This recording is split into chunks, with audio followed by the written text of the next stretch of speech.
Salam sepak bola, teman-teman netizen atau warganet yang saya hormati semuanya. Welcome back ke konten terbaru dari channel YouTube Triple B. Dan di konten terbaru hari ini, sudah jelas dan pasti saya ingin memberikan analisa dari pertandingan final FIFA Club World Cup antara Chelsea versus Paris Saint-Germain yang berakhir untuk kemenangan Chelsea dengan skor telak 3-0. Dengan skor telak 3-0, dan saya ulangi sekali lagi, dengan skor telak 3-0. Kenapa saya harus mengulangi skor akhir dari pertandingan yang dimainkan dini hari tadi? Karena Paris Saint-Germain adalah klub yang baru saja menjadi juara dari Liga Champions dengan mengalahkan Inter Milan dengan skor telak di pertandingan final tersebut 5-0. Dan Chelsea, seperti yang kita ketahui, adalah klub yang tidak bermain di Liga Champions musim lalu walaupun mereka menjadi juara dari Conference League musim lalu. Tapi Chelsea juga bukan merupakan klub asal Inggris yang bersaing di papan atas musim lalu untuk menjadi juara.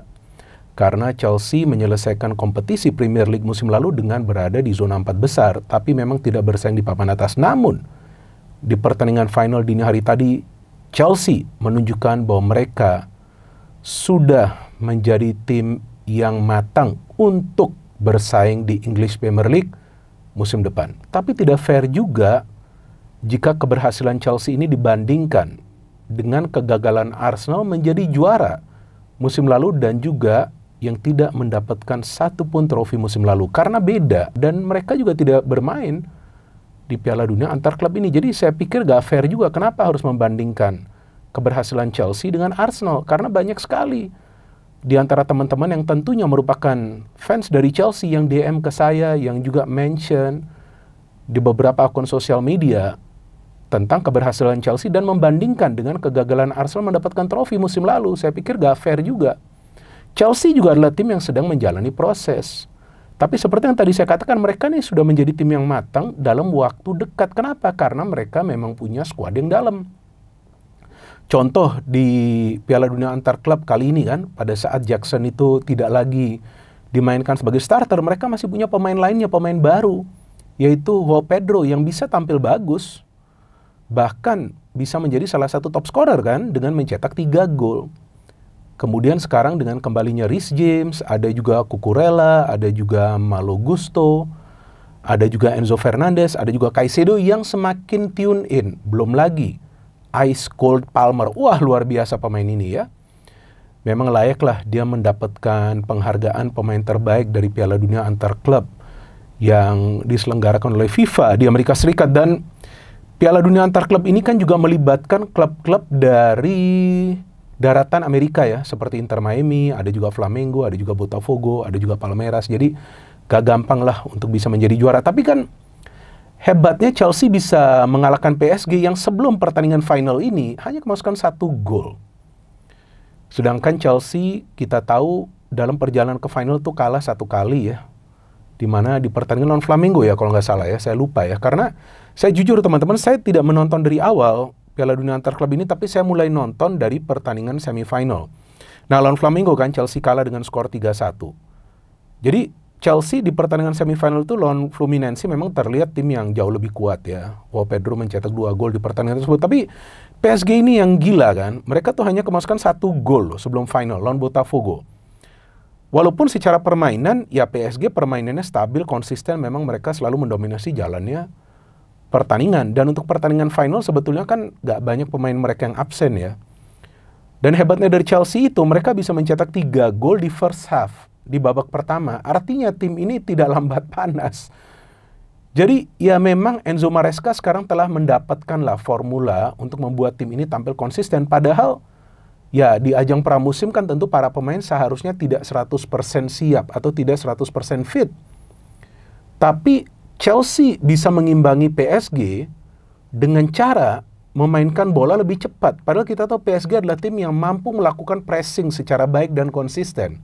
Sehingga mereka bisa membantai Real Madrid di pertandingan semifinal. Saya kira Madrid yang akan ke final. Karena Madrid juga dengan pelatih baru mereka, Xabi Alonso, bermain baik. Tapi gak berkutik lawan PSG.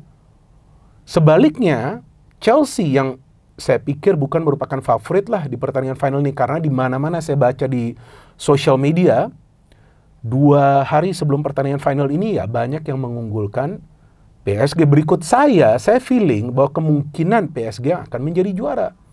Tapi ternyata Chelsea bisa bermain lebih kompak. Kekuatan Chelsea itu apa sebetulnya?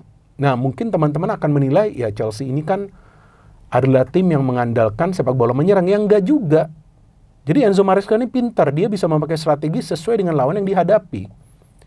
Kalau dia sudah tahu lawan ini seperti PSG yang punya kecepatan di lini depan, yang punya kemampuan counter attack yang cepat dengan mengandalkan pemain dari sayap, seperti Kvara dan juga Dembele, ada lagi nanti 2 fullback yang biasa maju sebagai attacking midfielder tuh Hakimi dan Mendes. Dia akan meminta para pemain Chelsea lebih disiplin di pertahanan dan juga memadatkan lini tengah. Buat apa? Supaya para pemain PSG itu kesulitan untuk membongkar lini pertahanan Chelsea. Maka itu jika teman-teman perhatikan gol-gol dari Chelsea atau kebanyakan serangan yang mereka bangun, itu mengandalkan yang namanya direct passing. Jadi direct passing football. Gak bisa para pemain Chelsea itu terlalu lama menguasai bola. Jadi jika banyak yang menilai, wah permainan Chelsea ini seperti Manchester City, karena Maresca juga sebelumnya pernahlah mendapatkan ilmu dari Pep Guardiola. Tapi saya pernah mengatakan sebelumnya di salah satu konten dari channel YouTube Triple B pada saat saya membahas tentang Chelsea, bahwa permainan Chelsea itu mirip tapi tidak sama dengan City. Miripnya seperti apa? Miripnya mengandalkan passing tapi tidak harus mengandalkan ball possession. Artinya pada saat menghadapi lawan yang agresif melakukan pressing, lawan yang kuat, jauh lebih kuat dari segi kematangan dan pengalaman, maka Maresca akan memilih agar para pemain Chelsea itu cepat membagi bola dengan mengandalkan kecepatan di sepertiga lapangan bagian penyerangan. Gak paham? Nah, gak paham nonton lagi pertandingan final. Jadi jika teman-teman perhatikan, kombinasi passing itu lebih banyak dilakukan oleh para pemain Chelsea pada saat mereka berada di ruang pertahanan PSG. Contoh dari peluang Cole Palmer yang saya juga kira itu gol menit ke-7 atau 8 atau 10 tuh, saya lupa. Saya kira itu gol, ternyata gak gol. Tapi di sanalah mereka bermain kombinasi. Di pertahanan di tengah, gak mungkin. Karena PSG kuat juga di tengah dengan adanya Vitinha, ada juga pemain-pemain lain yang mampu melakukan pressing. Dan di pertandingan dini hari tadi, Neves pun turun, Fabian Ruiz. Ya, ini adalah susunan pemain yang lengkap. Dari PSG adalah 1-2 pemain absen. Tapi dari Chelsea ini yang saya melihat bahwa Enzo juga bisa bermain secara disiplin. Kemudian saya lihat Caicedo juga tidak banyak kesalahan yang dia lakukan. Dan saya melihat kerjasama antara Pedro dan Palmer juga bagus dengan sering disupportnya Palmer ini oleh Malo Gusto yang naik. Gol pertama kalau kita melihat yang Palmer mencetak itu kan dikasih long ball. Dikasih long ball kalau nggak salah dari kiper ya, dari Sanchez ya. Tapi Mendes tidak bisa menghalau bola, Gusto dapat. Nah, Gusto coba shooting gagal tapi dia passing ke Palmer. Nggak ada pemain PSG yang menjaga Palmer. Dan saya melihat para pemain PSG lebih fokus bagaimana caranya untuk menutup ruang di kotak penalti daripada melakukan pressing kepada siapapun pemain Chelsea yang mendekati pertahanan mereka. Coba lihat deh. Jadi mereka lebih banyak turun ke dalam kotak penalti, menghalangi para pemain Chelsea melepaskan shooting. Karena itu cara dari Chelsea. Dapat bola, para pemain tidak akan lama menunggu untuk melepaskan tendangan. Dan Palmer bisa mencetak gol pertama, gol yang bagus. Dan saya kira PSG akan melakukan comeback. Tapi ternyata PSG sulit membangun serangan. Walaupun mereka juga akhirnya bisa menciptakan peluang. Tapi Palmer punya gol kedua ini luar biasa. Ketika Palmer tidak dihadang sama sekali oleh pemain PSG, tidak ada yang melakukan pressing, mungkin mereka mengira Palmer akan melakukan shooting. Kalau nggak salah di sebelah kanan itu Pedro yang melakukan pergerakan. Mungkin para pemain PSG mengira Palmer akan memberikan passing kepada Pedro, tapi ternyata dia pilih shooting dan dia bisa membawa Chelsea unggul dengan skor 2-0. Setelah itu PSG coba untuk keluar menyerang, tapi saya melihat dengan disiplinnya para pemain Chelsea ya semi parkir bis lah ya di lini pertahanan. Itulah yang membuat para pemain PSG tidak bisa menciptakan peluang yang biasa mereka ciptakan dari dalam kotak penalti pertahanan tim lawan. Karena itu yang mereka lakukan di final Liga Champions dan sepanjang Liga Champions musim lalu mereka lebih banyak mencetak gol itu dari dalam kotak penalti pertahanan tim lawan. Padahal ya itu dia, Dembele main, Kvara main, ya kan, Gonzalo Ramos juga kita tahu adalah pemain yang kuat, Doué juga main, ya kan. Nah, Gonzalo Ramos juga adalah salah satu unggulan mereka yang mereka mainkan di babak kedua. Ini adalah PSG yang ya full tim lah ini sebenarnya ya. Tapi gol ketiga yang saya melihat ini bagus juga. Ini golnya keren banget loh ini. Dan Cole Palmer bisa memberikan umpan seperti itu gila banget ya. Tapi saya bingung, Palmer ini kok main di Inggris kurang berkembang ya, di timnas Inggris ya. Tapi di Chelsea gila banget loh. Itu umpan berkelas, itu umpan mahal loh. dan Pedro yang memang lagi on form, dan saya pikir ini adalah pembelian bagus ya dari Chelsea ya. Nanti kita tunggu dia konsisten atau enggak. Kalau nggak salah musim lalu di Brighton and Hove Albion di Premier League dia mencetak sekitar 10 gol, tapi dia jarang juga tampil sebagai starter. Nah, Nicholas Jackson nih sekarang mendapatkan persaingan, karena saya ingat musim lalu Chelsea tuh sering banyak miss chances dari Nicholas Jackson. Nah, sekarang ini ada persaingan nih, ada juga Joao Pedro, tapi di tengah juga Chelsea kuat. Jangan salah, dengan adanya Neto juga, Neto ini juga adalah pemain yang kuat.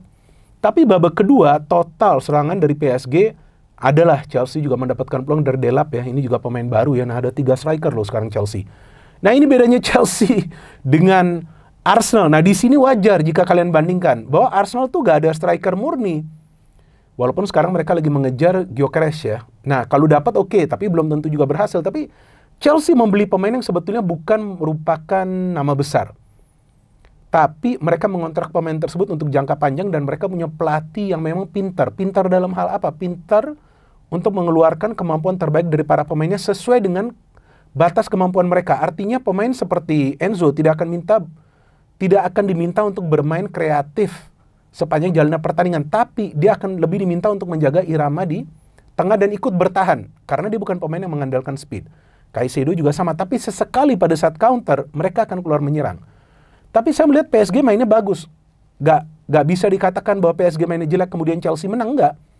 PSG mainnya bagus, tapi para pemain Chelsea lebih cerdas. Artinya Luis Enrique meminta para pemain PSG main seperti biasa, main lepas.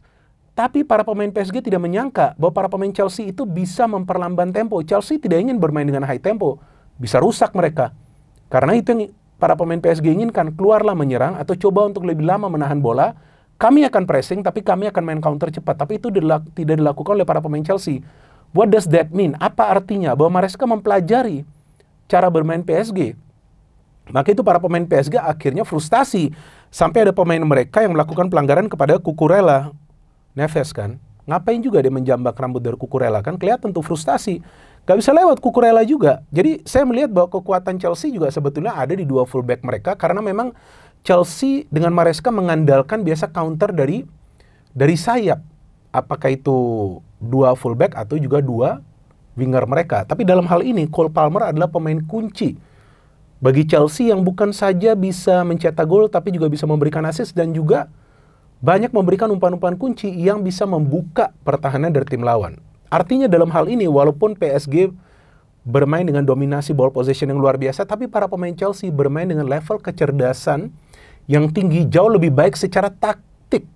Artinya Maresca tahu taktik apa yang perlu dia terapkan. Apa taktiknya? Hold the ball, mancing para pemain PSG. Pada saat para pemain PSG sedikit out of position di lini tengah, kasih bola melewati lini tengah mereka. Jangan biarkan para pemain PSG itu mendapatkan waktu untuk pressing. Sehingga para pemain Chelsea itu lebih efektif dalam menciptakan peluang, walaupun ball possession mereka jauh di bawah 50%. Kalau nggak salah di bawah 40% juga secara keseluruhan. Tapi mereka efektif. Dan mereka juga tidak selalu mengandalkan counter attack. Tapi combination play antara para pemain mulai dari lini pertahanan sampai ke depan, sampai pada saat mereka berada di ruang pertahanan PSG, itu yang membuat mereka punya yang namanya killer pass. Sehingga banyak peluang juga yang bisa mereka ciptakan tanpa terlalu lama menguasai bola. Jadi PSG saya pikir kalah bukan karena mereka sial, bukan karena ada pemain mereka mendapatkan kartu merah, karena kartu merah itu jelang pertandingan berakhir, tapi karena mereka tidak menyangka para pemain Chelsea akan bisa mengandalkan direct passing. Karena kita tahu di era sepak bola modern, apalagi di Liga Inggris, banyak tim yang sekarang mengandalkan umpan-umpan pendek. Nah, main umpan-umpan pendek tuh PSG senang. Intercept, counter cepat, transisi cepat. Akhirnya Kuara pun gak berkutik. So, ini adalah kemenangan yang layak bagi Chelsea, tapi juga tidak menjamin bahwa Chelsea kemudian akan menjadi juara dari Premier League. Tapi seperti yang saya katakan tadi, bahwa mereka akan mampu bersaing dengan kematangan. Kematangan dari skuad sekarang, asalkan jangan nanti banyak pemain mereka yang cedera. Karena walaupun Chelsea punya kedalaman skuad, tapi mereka masih butuh pemain seperti Reece James, Cucurella, Sanchez melakukan banyak saves di pertandingan dini hari tadi, Cole Palmer, Enzo Fernandez, Caicedo. Ini adalah pemain-pemain kunci dari Chelsea. Pemain-pemain baru yang masuk menunjukkan bahwa mereka juga bisa menjadi pelapis yang sepadan. Tapi apakah mereka bisa konsisten itu tergantung nanti dari match fitness mereka. Karena Liga Inggris kita tahu adalah liga yang sulit diprediksi. Jadi Kemenangan dari Chelsea ini tentu layak diapresiasi. Ini bukan turnamen abal-abal, ini turnamen resmi di bawah FIFA. Artinya pada saat mereka menjadi juara, tentu ini adalah keberhasilan luar biasa bagi klub yang sebelumnya sama sekali tidak dinilai punya kemampuan untuk menjadi juara atau layak menjadi juara, tapi mereka bisa membalikkan semua prediksi dengan bermain taktis sepanjang turnamen ini. Dan Enzo Maresca luar biasa pelatih ini, dia bisa menerapkan taktik yang pas. Luis Enrique saya pikir gak perlu emosional juga setelah pertandingan karena timnya memang bermain baik, tapi timnya kalah cerdas dari Chelsea yang punya ice cold Palmer. No hit, no politics, only football. Salam sepak bola.